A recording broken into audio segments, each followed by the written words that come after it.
Le dol est l'un des 3 vices du consentement avec l'erreur et la violence.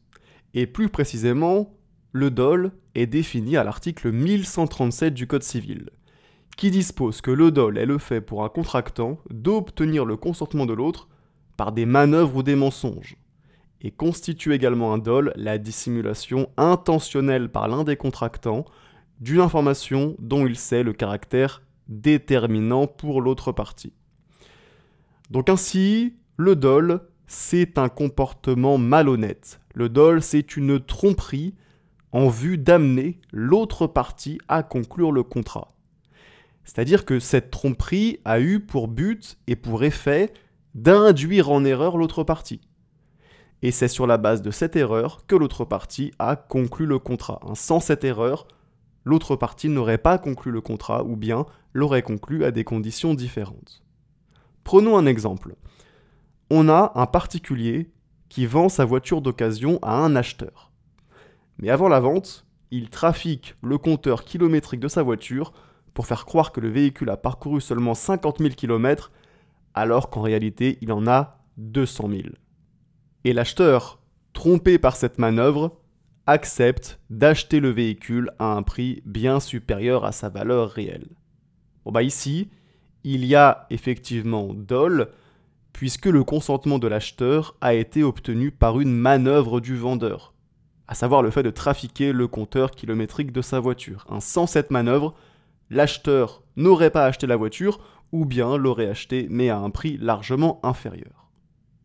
Alors ceci étant dit, il faut bien comprendre que pour qu'il y ait dol, 2 éléments constitutifs doivent être réunis. D'abord un élément matériel, et puis également il faut un élément intentionnel. Commençons par expliquer l'élément matériel. Et pour ce faire, on va reprendre la définition du dol qui nous est donnée par l'article 1137 du Code civil. Donc comme on l'a dit, le dol c'est le fait pour un contractant d'obtenir le consentement de l'autre par des manœuvres ou bien des mensonges, et constitue également un dol la dissimulation intentionnelle par l'un des contractants d'une information dont il sait le caractère déterminant pour l'autre partie.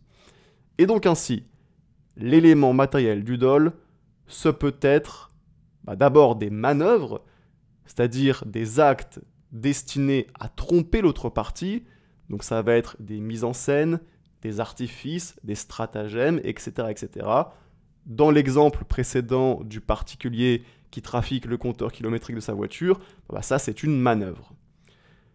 Également, outre des manœuvres, l'élément matériel du dol, ça peut être des mensonges, et ça peut également être le simple silence, puisque l'article 1137, il nous dit que constitue également un dol la dissimulation intentionnelle par l'un des contractants d'une information dont il sait le caractère déterminant pour l'autre partie.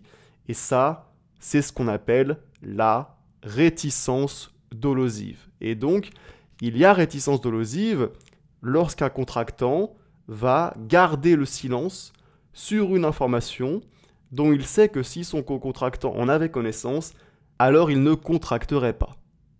Prenons un exemple. Imaginons un particulier qui vend son appartement à un acheteur, mais qui ne révèle pas à l'acheteur les comportements problématiques répétés du voisin de palier, qui passe notamment son temps à dégrader l'immeuble, alors que l'acheteur l'a informé du fait que la tranquillité et la sécurité étaient des critères déterminants pour lui. Et dans un tel cas, il y a réticence dolosive, puisque si l'acheteur avait eu connaissance de cette information, il n'aurait pas acheté l'appartement. Donc ça c'est pour l'élément matériel, et en ce qui concerne maintenant l'élément intentionnel, l'élément intentionnel du dol, c'est tout simplement l'intention de tromper l'autre partie. C'est l'intention de provoquer une erreur dans son esprit pour amener l'autre partie à conclure le contrat.